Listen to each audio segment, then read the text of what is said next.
Ça coule, ça coule. Hier, il a neigé sur mon pays, mais il a surtout neigé sur mon plateau.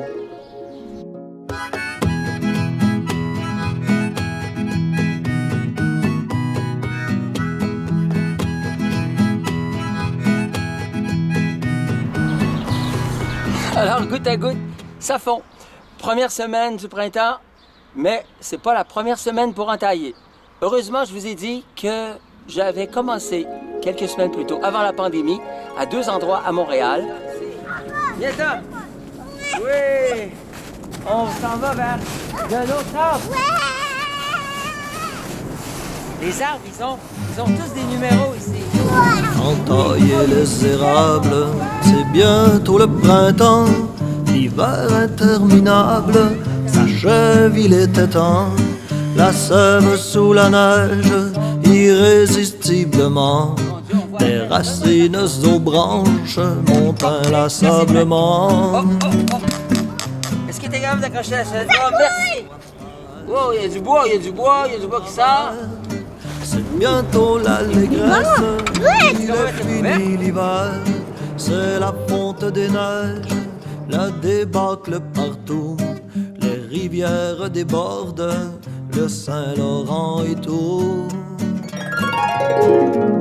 Ça y est, la mère veut que le garçon reste en confinement à la maison, alors je vous fais ça à bout de bras. Entailler, c'est important. Il n'est pas trop tard pour le faire. Vous avez ici toute une panoplie de chalumeaux que j'ai trouvés parce qu'autrefois on entaillait avec un très gros chalumeau. Mais si jamais vous faites ça en ville, sur votre arbre, pas sur un arbre de la ville. Et je vous indiquerai comment... Ah, tiens, je peux vous dire tout de suite. J'ai ici des branches d'un érable argenté que j'ai trouvé. En ville, vous ne trouverez pas vraiment d'érable à sucre. Parce qu'en fait, les érables à sucre ont besoin d'une colline. Comme tantôt, quand on est allé sur la montagne du Mont-Royal, près de l'Université de Montréal. Les érables argentés sont faciles à reconnaître parce qu'ils ont des gros bourgeons. C'est extraordinaire, mais ces bourgeons contiennent toutes les feuilles de l'année. Et on ne fait qu'attendre une semaine de beau temps comme ça pour qu'ils éclatent. Et lorsqu'ils éclatent, la saison des sucres est finie. Mais là, c'est une très bonne semaine cette semaine parce que tous les jours, il va faire en dessous de zéro et au-dessus de zéro. Première semaine du temps des sucres, c'est extraordinaire. Alors autrefois, on utilisait le traditionnel chalumeau 7/16 qu'on dit, 7/16e de pouce pour le trou. Et très rapidement dans l'industrie, on a passé au 5/16. Le chiffre le dit, c'est plus petit. Le 5/16 pour la tubulure et ils ont fait la version chaudière. Alors, c'est très bien si vous pouvez entailler avec un chalumeau 5/16, ça fera beaucoup moins mal à l'arbre.